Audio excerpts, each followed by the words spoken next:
Hello बच्चों, it's Anuradha ma'am here. Welcome to my YouTube channel made commerce easy. आज हम continue करते हैं cash flow statement.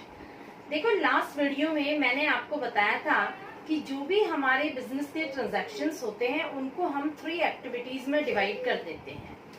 One is operating, second is investing and third is financing. ये तीनों activities में हम जितने भी बिजनेस के ट्रांजैक्शंस होते हैं वो डिवाइड कर देते हैं। बिजनेस में जो भी पैसा आएगा या जाएगा इन्हीं एक्टिविटीज के थ्रू आएगा, इनके अलावा बिजनेस में और कोई लेन देन नहीं होता है। तो सबसे पहले आज हम डिस्कस करेंगे cash flow from operating activities. Operating activities से हम कैसे कैश फ्लो कैलकुलेट करते हैं। देखो, ये बहुत ही इम्पोर्टेंट है क्योंकि आपके सीबीएसई एग्जाम में 6 नंबर का क्वेश्चन आता है कैश फ्लो में से। ऑपरेटिंग एक्टिविटीज के लिए 3 मार्क्स दिए जाते हैं। कई बार तो ऐसा होता है कि पूरा फुल क्वेश्चन ही ऑपरेटिंग एक्टिविटीज पर आ जाता है। तो जो ऑपरेटिंग एक्टिविटी है वो बेसिक एक्टिविटी है, ठीक है। ये हमारी कोर एक्टिविटी है, ये मेन बिजनेस एक्टिविटी है। आपको पता है ऑपरेटिंग एक्टिविटी क्या होती है। ये प्रिंसिपल रेवेन्यू जनरेटिंग एक्टिविटी होती है। आज हम डायरेक्ट प्रैक्टिकल पर मूव करते हैं। ज्यादा हम टाइम स्पेंड नहीं करेंगे थियोरी पोर्शन पर, हम डायरेक्ट प्रैक्टिकल लेते हैं कैसे हम कैश फ्लो स्टेटमेंट बनाएंगे। तो देखो, सबसे पहले आप फॉर्मेट ऐसे बनाएंगे, हेडिंग में लिखेंगे कैश फ्लो स्टेटमेंट, ये आप कैपिटल लेटर्स में लिखेंगे। उसके बाद लिखेंगे फॉर द ईयर एंडेड, जो भी आपका ईयर एंडेड क्वेश्चन में दिया होगा आप ऐसे लिखेंगे। एक पर्टिकुलर्स का कॉलम बनाएंगे और एक रुपीस का कॉलम बनाएंगे। सिर्फ 2 ही कॉलम बनेंगे, इसमें और कोई तीसरा कॉलम नहीं बनेगा। तो जो सबसे पहली चीज है आपको लिखनी है वो क्या है। आपका कैश फ्लो हमेशा शुरू होता है net profit before tax and extraordinary items. जब भी क्वेश्चन बिगिन होगा हमेशा उसमें सबसे पहला आइटम आप यही लिखेंगे, net profit before tax and extraordinary items. अब देखो, ये आपको क्वेश्चन में नहीं मिलेगा। इसकी जो अमाउंट है आपको क्वेश्चन में नहीं मिलेगी। ये अमाउंट आपको वर्किंग नोट से कैलकुलेट करनी होगी। ये अमाउंट हम कैसे कैलकुलेट करते हैं ये मैं आपको बताऊंगी नेक्स्ट वीडियो लेक्चर में, ठीक है। देखो, जो आइटम्स हमें ऐड करने हैं वो आइटम्स सबसे पहले मैं आपको 1 बाय 1 करके लिख देती हूँ, फिर मैं आपको एक्सप्लेन करूंगी और मैं आपको रीजन बताऊंगी कि ये आइटम्स हम ऐड क्यों करते हैं। तो सबसे पहला जो आइटम है वो आएगा डेप्रीशिएशन। डेप्रीशिएशन, ठीक है। इसकी अमाउंट हम इनर कॉलम में ही लिखेंगे। दूसरा जो आइटम होगा वो होगा अमोर्टाइजेशन ऑफ गुडविल, ट्रेडमार्क्स या पेटेंट्स। इनमें से कोई भी चीज होगी, यूजुअली गुडविल ही आती है। ये भी अमाउंट हम इनर कॉलम में ही लिखेंगे। नेक्स्ट आइटम होगा इंटरेस्ट ऑन बोरोइंग्स। अब देखो, बोरोइंग में दोनों ही बोरोइंग हो सकती है, लॉन्ग टर्म बोरोइंग भी हो सकती है और शॉर्ट टर्म बोरोइंग भी हो सकती है। और अगर इंटरेस्ट है डिबेंचर पर तो वो भी हम यही लिखेंगे, इंटरेस्ट ऑन डिबेंचर्स, ठीक है। नेक्स्ट आइटम आएगा interest on bank overdraft and cash credit. ये अमाउंट भी हम इनर कॉलम में ही लिखेंगे, क्लियर। नेक्स्ट आइटम में आएगा share issue expenses. Share issue expenses, इनमें प्रिलिमिनरी एक्सपेंसेस हो सकती हैं, फिर जो अंडर राइटर को कमीशन दिया जाता है वो हो सकता है, discount on issue of shares return of हो सकते हैं। तो ये सारी एक्सपेंसेस आएंगी, उनको भी हम ऐड करेंगे। नेक्स्ट पॉइंट आएगा loss on sale of asset.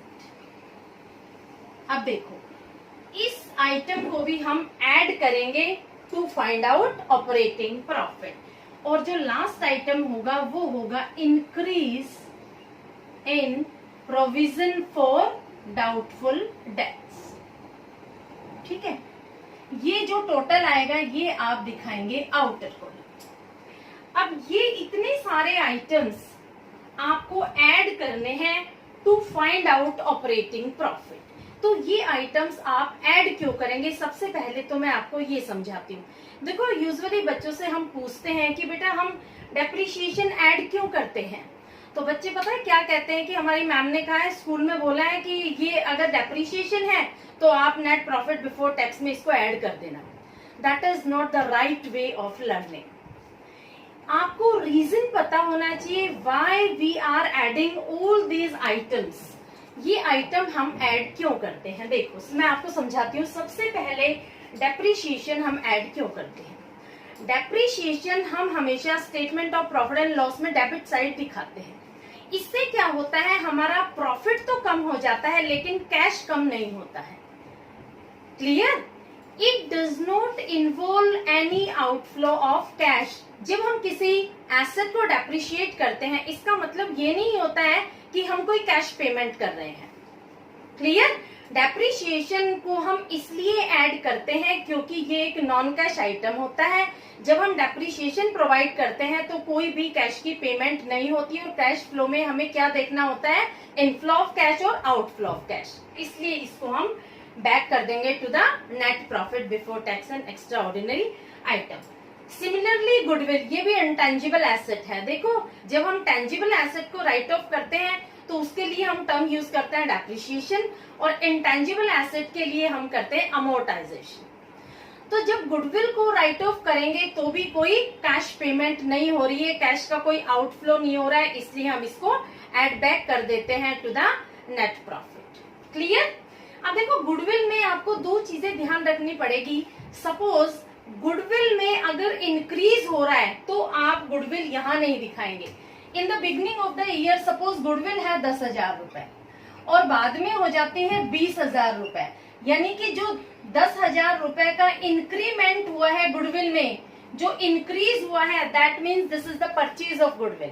ये अमाउंट आप कभी भी यहाँ नहीं दिखाएंगे। आप क्वेश्चन में देख लेना whether there is increase or decrease in goodwill। कई बार एग्जामिनर क्या करते हैं, बच्चों को कंफ्यूज करने के लिए इंक्रीज इन गुडविल दे देते हैं, तो वो अमाउंट यहाँ नहीं आएगी, वो अमाउंट हम इन्वेस्टिंग एक्टिविटीज में दिखाएंगे। क्लियर? तो यहाँ पर गुडविल में हमेशा जो रिडक्शन होगा वही दिखाएंगे। जैसे 15,000 थी इन the beginning of the year और बाद में होगी 10,000 at the end of the year, तो जो 5,000 का डिफरेंस आया है, जो डिक्रीज हुआ है, ये अमाउंट हम यहाँ दिखाएंगे।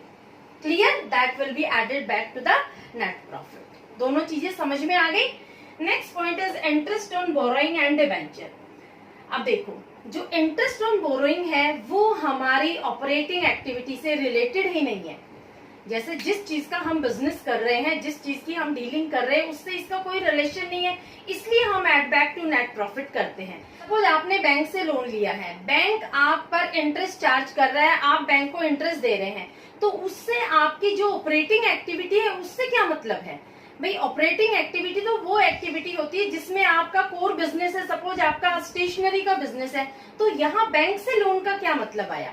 तो ये हमारी जो कोर एक्टिविटी है, जो हमारी मेन एक्टिविटी है, ऑपरेटिंग एक्टिविटी है, इससे रिलेटेड नहीं है, इसलिए ये इंटरेस्ट ऑन बोरोइंग। इसी तरह से interest on bank overdraft and cash credit, ये छोटे टर्म के लिए लोन होता है। बैंक ओवरड्राफ्ट ये भी फाइनेंसिंग एक्टिविटी के अंडर आएगा, इसलिए हम add back to net profit करते हैं। तो ये दोनों आइटम आपको समझ में आए। हम वापस क्यों जोड़ते हैं नेट प्रॉफिट में, क्योंकि these items are related to financing activities, these items are not related to operating activities। Clear? Next item है शेयर इश्यू एक्सपेंसेस। ये बिल्कुल क्लियर है, जब हम शेयर्स इश्यू करते हैं तब एक्सपेंसेस इनकर होती है, that is obviously related to financing activities. तो यहाँ हमारा इसका कोई मतलब नहीं है, तो इसलिए हम add back to net profit कर देते हैं।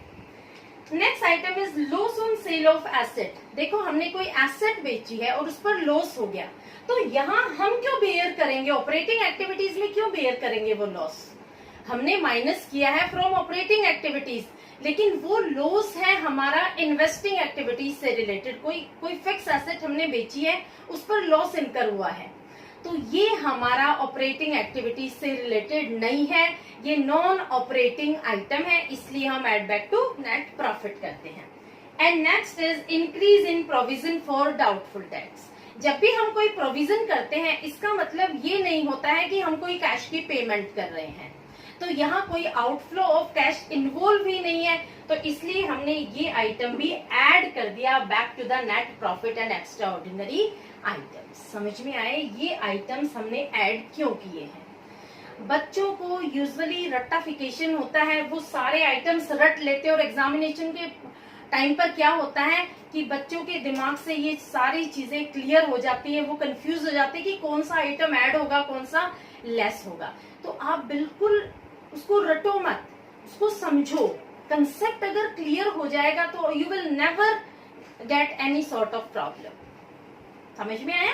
तो ये आइटम्स हमने ऐड क्यों किए हैं ये आपको पता होना चाहिए, ये रटने की रिक्वायरमेंट नहीं है। Why we are adding these items to net profit before tax, I have already cleared. अब देखो ये हम ऐड करने के बाद वो आइटम्स डिडक्ट करेंगे जो हमारी ऑपरेटिंग इनकम नहीं है।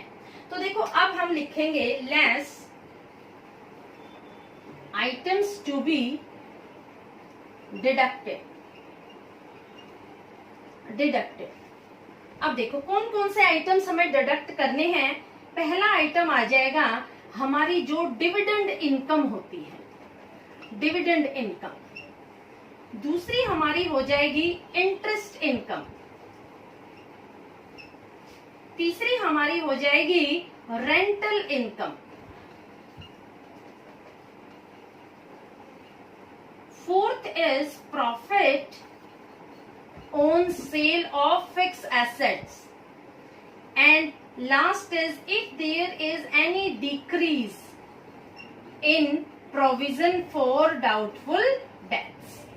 तो ये सारे आइटम्स हम क्या करेंगे, यहाँ इनका ये अमाउंट लिख देंगे इनर कॉलम में ही, ठीक है, और फिर इसका टोटल लिखेंगे हम आउटर कॉलम में, और यहाँ हम ब्रैकेट करेंगे। यहाँ हम कभी भी माइनस नहीं लगाते हैं, ब्रैकेट का मतलब ही माइनस होता है, और जो बैलेंस आएगा वो हम बाहर लिख देंगे, यहाँ नीचे लिख देंगे। क्लियर? देखो वन बाय वन अब मैं ये आइटम्स आपको एक्सप्लेन करूंगी कि हम इन्हें डिडक्ट क्यों करते हैं अपने नेट प्रॉफिट में से। सबसे पहला आइटम आता है डिविडेंड इनकम। देखो डिविडेंड इनकम क्या होती है, डिविडेंड क्या होता है, सबसे पहले मैं आपको डिविडेंड बताती हूँ। ज्यादातर बच्चों को ये मतलब पता ही नहीं होता है, वो पढ़ लेते हैं, 12th भी कर लेते हैं, लेकिन उन्हें ये नहीं पता होता डिविडेंड होता क्या है। जब कंपनी को प्रॉफिट होता है तो कंपनी क्या करती है कि अपने अपने शेयर होल्डर्स को उस प्रॉफिट में से हिस्सा देती है। क्यों हिस्सा देती है? क्योंकि उन सब ने कंपनी में पैसा लगा रखा है। जो कंपनी प्रॉफिट का हिस्सा देती है उनको उसे हम कहते हैं डिविडेंड। क्लियर? तो शेयर होल्डर्स को ही डिविडेंड मिलता है और किसी को डिविडेंड नहीं मिलता है। तो शेयर होल्डर कौन होते हैं? जो कंपनी में फाइनेंस करते हैं। तो ये जो इनकम है ये ऑपरेटिंग एक्टिविटी से रिलेटेड नहीं है, तो हम इसको डिडक्ट करेंगे फ्रॉम ऑपरेटिंग एक्टिविटीज। ये हमारा नॉन ऑपरेटिंग इनकम है, it is not earned from operating activities. Similarly interest income, जब हम कोई इन्वेस्टमेंट करते हैं और इन्वेस्टमेंट पर हमें जो इंटरेस्ट रिसीव होता है वो भी हमारी इन्वेस्टिंग एक्टिविटी है। क्लियर? हम जब कहीं पैसा लगा रहे हैं और हमें इंटरेस्ट मिल रहा है तो वो हमारे इन्वेस्टमेंट पर इंटरेस्ट मिल रहा है, वो हमारा ऑपरेटिंग का पार्ट नहीं है, इसलिए हम उस अमाउंट को डिडक्ट कर देते हैं। Next is rental income. हमने अपनी बिल्डिंग किराए पर दे रखी है, उससे जो किराया आ रहा है वो हमारा कोर ऑपरेटिंग नहीं है, वो हमारा इन्वेस्टिंग एक्टिविटीज का पार्ट है। समझ में आ रहा है मैं क्या कह रही हूँ? हमें वो अमाउंट डिडक्ट करनी है जो हमारी ऑपरेटिंग एक्टिविटी से रिलेटेड नहीं है। तो यहाँ पर जो हमें रेंट मिल रहा है, रेंट जो मिल रहा है वो हमें बिल्डिंग से मिल रहा है, और बिल्डिंग क्या है? It's a part of investing activity.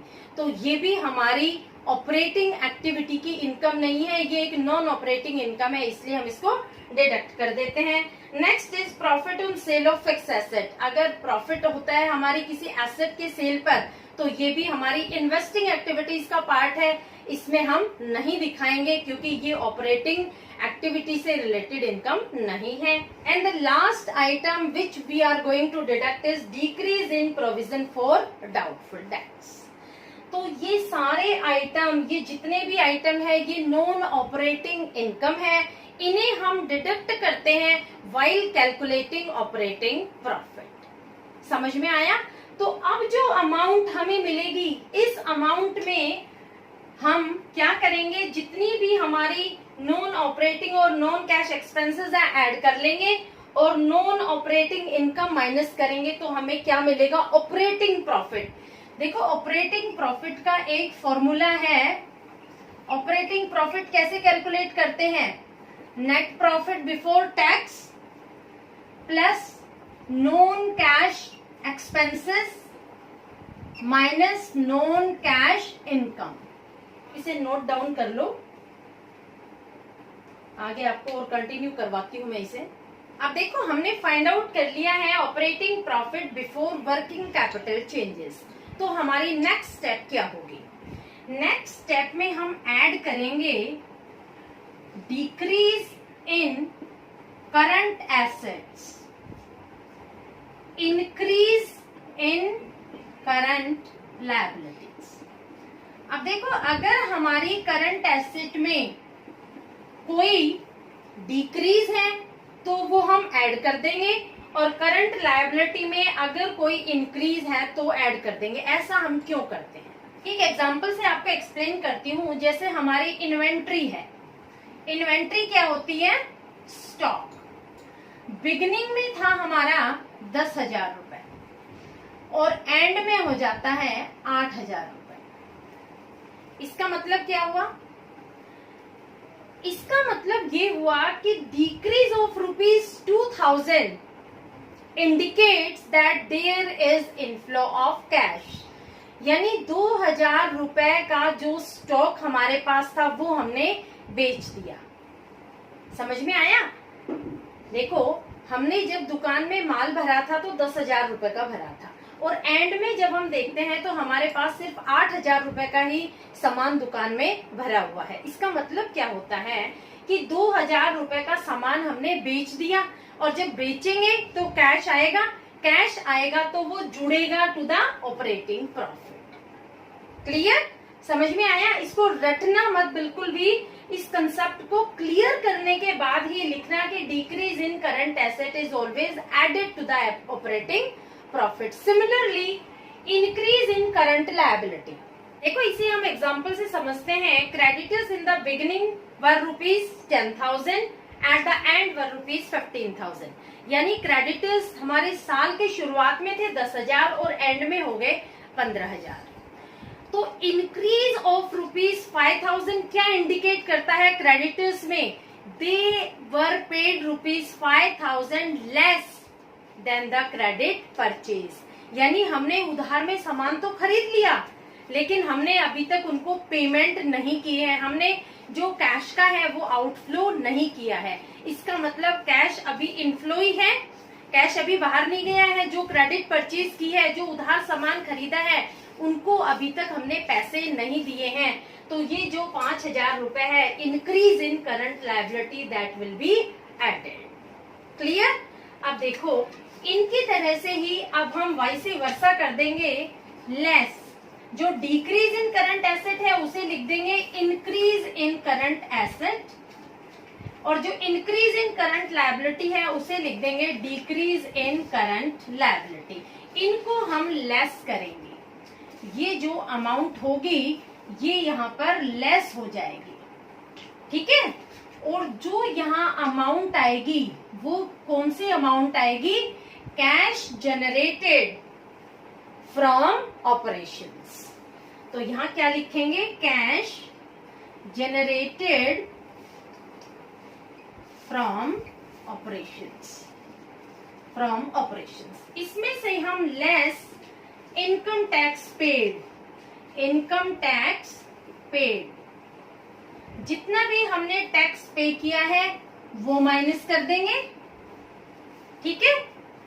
फिर अब देखो अगर हमारे पास कोई एक्स्ट्रा ऑर्डिनरी आइटम है, एक्स्ट्रा ऑर्डिनरी इनकम अगर है तो उसे ऐड कर देंगे, और अगर एक्स्ट्रा ऑर्डिनरी एक्सपेंस है उसे हम माइनस कर देंगे।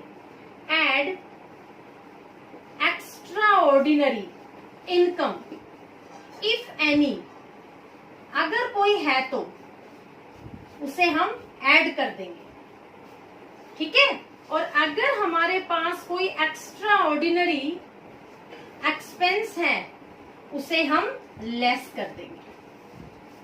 क्लियर? ये जो लेस की अमाउंट होती है ना उसे हमेशा हम ब्रैकेट में दिखाते हैं। देखो यहाँ जैसे मैंने ब्रैकेट लगाया, ब्रैकेट का मतलब ही लेस होता है। एक्स्ट्रा ऑर्डिनरी इनकम क्या होती है, एग्जांपल देती हूँ आपको। जैसे आपको कोई इंश्योरेंस क्लेम रिसीव्ड हुआ है, आपको गोडाउन में आग लग जाती है और आपने इंश्योरेंस करवा रखा है, तो इंश्योरेंस कंपनी आपको क्लेम देगी। तो इस तरह के आइटम्स अगर आपके होते हैं एक्स्ट्रा ऑर्डिनरी तो उन्हें हम ऐड कर देंगे। और एक्स्ट्रा ऑर्डिनरी एक्सपेंस क्या हो जाएगी, सपोज आपका कोई एम्प्लॉय है वो वॉलंटरी रिटायरमेंट ले रहा है, तो उसको जो आप वॉलंटरी रिटायरमेंट पर कंपनसेशन देंगे वो आपकी हो जाएगी एक्स्ट्रा ऑर्डिनरी एक्सपेंस। कोई होती है एक्स्ट्रा ऑर्डिनरी तो ही आप यूज करना, अदरवाइज टैक्स डिडक्ट करने के बाद आपका आ जाएगा cash flow from operating activities. समझ में आया? अब देखो यहाँ जो अमाउंट आएगी ये आएगी, देखो दो तरह से अमाउंट आ सकती है। अगर अमाउंट पॉजिटिव है तो आप लिखेंगे cash flow from operating activities, cash flow from, ये है पॉजिटिव अमाउंट पर। और अगर नेगेटिव आती है तो आप क्या लिखेंगे, cash used in operating activities. आपको जो फाइनल अमाउंट है वो दोनों तरह से ही मिल सकती है, पॉजिटिव भी और नेगेटिव भी। अगर अमाउंट पॉजिटिव है तो आप लिखेंगे cash flow from operating activities, और अगर अमाउंट नेगेटिव में है तो लिखेंगे cash used in operating activities. ये पूरा था आपका cash flow from operating activities. ये बहुत ही इंपॉर्टेंट कंसेप्ट है। अगर आपको ये अच्छे से क्लियर हो जाता है तो इन्वेस्टिंग और फाइनेंसिंग एक्टिविटीज आप इजीली प्रिपेयर कर लेंगे, क्योंकि जो स्टार्टिंग पॉइंट है वो ऑपरेटिंग एक्टिविटीज ही है। जब भी आपका क्वेश्चन शुरू होगा हमेशा ऑपरेटिंग एक्टिविटीज से ही शुरू होगा। कई बार तो पूरा फुल क्वेश्चन ही ऑपरेटिंग एक्टिविटीज पर आ जाता है। इसमें और भी काफी कॉम्प्लिकेशंस होती है, जैसे डेप्रिसिएशन है, इनकम टैक्स है, इनमें कॉम्प्लिकेशंस दे देते हैं, वो आपको फाइंड आउट करने पड़ते हैं। तो पूरा क्वेश्चन ही ऑपरेटिंग बेस्ड होता है।